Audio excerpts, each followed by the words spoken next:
নমস্কার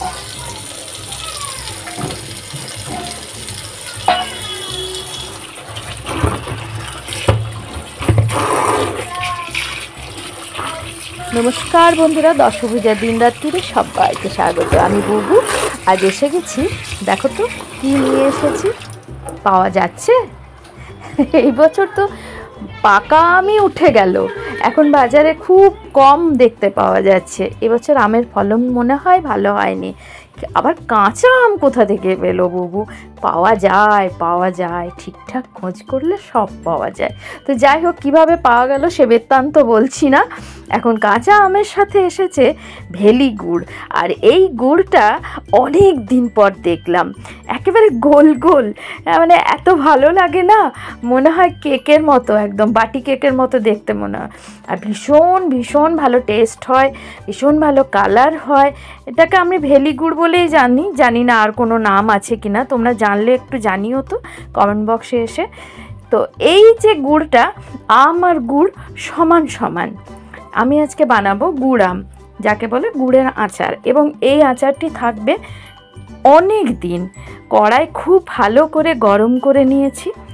গরম হয়ে যাওয়ার পর আমি পরিমাণ মতো সর্ষের তেল দিলাম। আর এখানে বলে রাখবো, যেহেতু আমার আমের পরিমাণ বেশি, সেই মাপ অনুযায়ী আমি তেলটা দিচ্ছি, যাতে আমার সব আমের টুকরোগুলি ভাজা যায়। এবার আমি 5 ফোড়ন দিলাম। তেল যখন গরম হয়ে গেল, একদম নর্মাল যে 5 ফোড়ন আমাদের বাড়িতে থাকে রান্নাঘরে, সেটা দিলাম। শুকনো লঙ্কা দিলাম আর তেজপাতা দিয়ে দিলাম কয়েকটা। এই পরিমাণগুলো যে যার মতো পছন্দ মতো দেবে। এবং এই তেলের মধ্যে আমি হলুদ আর কাশ্মীরি লঙ্কার গুঁড়ো দিলাম।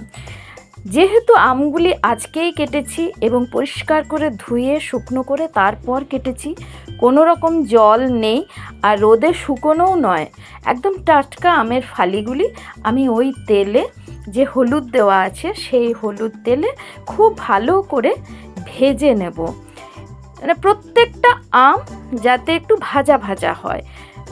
তাতে যদি একটু সময় লাগুক না, কিন্তু জিনিসটা খুব ভালো হবে। ফ্লেমটা কিন্তু লো রাখবে, লো টু মিডিয়াম রাখলেও হবে। এবারে গুড়টা আমি খুব ভালো করে ধুয়ে নেব। এই গুড় ধুয়ে নেওয়ার ব্যাপারটা কিন্তু আমি আমার মায়ের, মানে শাশুড়ি মায়ের কাছ থেকে শিখেছি। আগে জানতাম না, দেখতাম মা গুড় আর তেঁতুল কি ভীষণভাবে ধোয়। তেঁতুল তো ধুতে একেবারে তেঁতুলের টক বেরিয়েই যেত। হ্যাঁ, বলতো না রে ভীষণ নোংরা। আর গুড়ও তাই, গুড় খোলা মার্কেটে থাকে, দেখতেই পাচ্ছ, ঠোঙার মধ্যে করে নিয়ে এসেছে, মানে বস্তায় করে আসে। তো সেহেতু আমরা যদি একটু ভালো করে ধুয়ে নিই, তাহলে ওপরের নোংরাটা চলে যায়। দেখেছো কীরকম একটা নোংরা বালি, অনেক সময় নানা রকম ঘাস পাতা টুকরোও থাকে। তো যাই হোক, এগুলো নিজের ব্যাপার। আমি কিন্তু আর গুড় না ধুয়ে ব্যবহার করি না।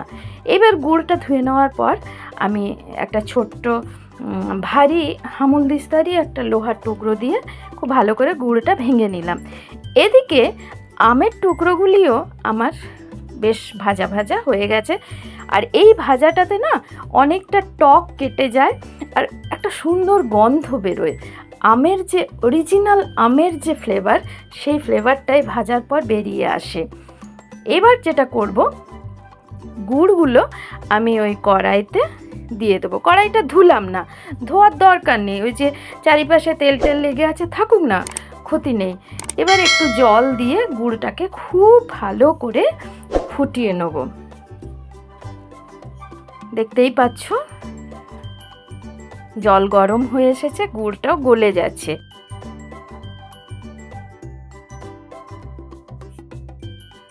সেই সময় আমি একটু দারচিনির টুকরো আর 2-3টে এলাচ ফাটিয়ে তাতে দিয়ে দিলাম, একদম ফ্লেভারের জন্য বা সুগন্ধের জন্য।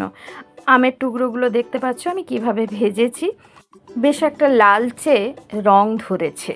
এবার গুড়টি খুব ভালো করে ফুটে উঠেছে।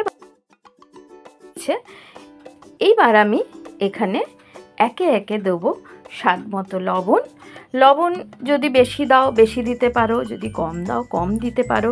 লবণের পরিমাণটা ঠিক করে থাকলে পরে আচার অনেক দিন ভালো থাকে, কারণ এটা আমাদের একদিনে খেয়ে শেষ করে দেওয়ার তো নয়, কিছু কাউকে দেবো, একটু রাখবো, 4-5 মাস থাকবে তবে তো। তবে আমার এই আচারের খোঁজ আমার এক বান্ধবী বোন, কবি বোন বাবলি বারবার খবর নিচ্ছে, কী গো বানালে, ও বুবুদি কী গো বানিয়েছো। তো ওকে বলা হয়েছে হ্যাঁ তোর জন্য স্পেশাল আবার বানাবো। তো যাই হোক, দেখা যাক কতদিন থাকে, কতটুকু কার হাতে তুলে দিতে পারি। কারণ আমি নিজেই ভীষণ রকম এই গুড় আম বা গুড় আচারের বা আম আচারের ভক্ত। তো চলো একে একে আমের টুকরোগুলো ওই গুড়ের মধ্যে ডুবিয়ে দিচ্ছি, আস্তে আস্তে নেড়ে চেড়ে কিছুটা দেওয়ার পর নাড়াচাড়া করার পর আরও কিছুটা, এবার পুরো গামলা ধরে ঢেলে দিলাম। এবং এই যে গামলার মধ্যে যে মশলাটা লেগেছিল সেটাও ভালো করে খুন্তি দিয়ে তুলে সেখানে দিয়ে দিলাম। এবার অপেক্ষা করতে হবে ফুটে ওঠার। খুব ভালো করে ফুটে ওঠার পর দেখবে আমগুলো নরম হয়ে এসেছে, এবং এই নরম হয়ে আসার সময় তোমরা হয়তো আঁচটা বাড়িয়ে দিতে পারো। আর যদি দেখো যে একটু টান টান হয়ে গেছে তাহলে আর বাড়ানোর দরকার নেই, ঢাকা দিয়ে দেবে। ঢাকা দিয়ে পুরো একটা রাত্রি রেখে দেবে। পরের দিন সকালে ঢাকনা খুলে দেখবে পুরো আমসত্ত্বের মতো লেগে গেছে। কিন্তু এই যে সময়টা যখন ফুটছে সেই সময়টাকে ধরতে হবে, ওটা আমি বলে বোঝাতে পারবো না। কারণ ওটা বানাতে বানাতে একটা আইডিয়া হয়ে যায় যে গুড়টা ঠিক কোন সময় আমি আঁচটা বন্ধ করব। সকালবেলা যখন দেখো আমি রাত্রিরে বানিয়েছিলাম, এবার আজ সকালে যখন দেখছি ঢাকনা খুলে পুরো সুন্দর একটা কালার চলে এসেছে। ওপর থেকে ভাজা মশলার গুঁড়ো, যে মশলাটি তোমাদেরকে বারবার আমি বলি যে ম্যাজিক করে, সেই মশলাটি মাখিয়ে আমি এবারে একদম ঠান্ডা হয়ে গেছে, তাও একটু তলের দিকটা, গুড় তো ভীষণ ভারী, অনেক অনেক দেরি হয় ঠান্ডা হতে। আর এখন সকালবেলা, তাই আমি বেলার দিকে আর একটু পাখার তলায় রেখে দিয়ে তারপর আমি বয়ামে ভরে দেবো। এ দেখো, আর কড়াইয়ের মধ্যেও লাগছে না, এত সুন্দর হয়েছে, এত সুন্দর হয়েছে। এটা সত্যিই ম্যাজিক করে, তোমরা একবার বানিয়ে দেখতে পারো। শুধু গুড়টা যখন ফুটবে তখন আমের টুকরোগুলো দেওয়ার আগে একটু চেক করে নিও জলে দিয়ে কয়েক ফোঁটা গুড়, যে গুড়টা ভেসে উঠছে কিনা। ভেসে উঠলে আর তোমাকে চিন্তা করতে হবে না। আমার আজকের আচার একদম তৈরি। তো তোমরা জানিও কতটা সহজে কি লোভনীয় জিনিস তৈরি হলো। আজ তাহলে এই পর্যন্ত। যদি আমার ভিডিওটি ভালো লেগে থাকে তাহলে একটা লাইক, শেয়ার, কমেন্ট করতে ভুলো না যেন। সবাই ভালো থেকো, ভালোবাসায় থেকো। টাটা।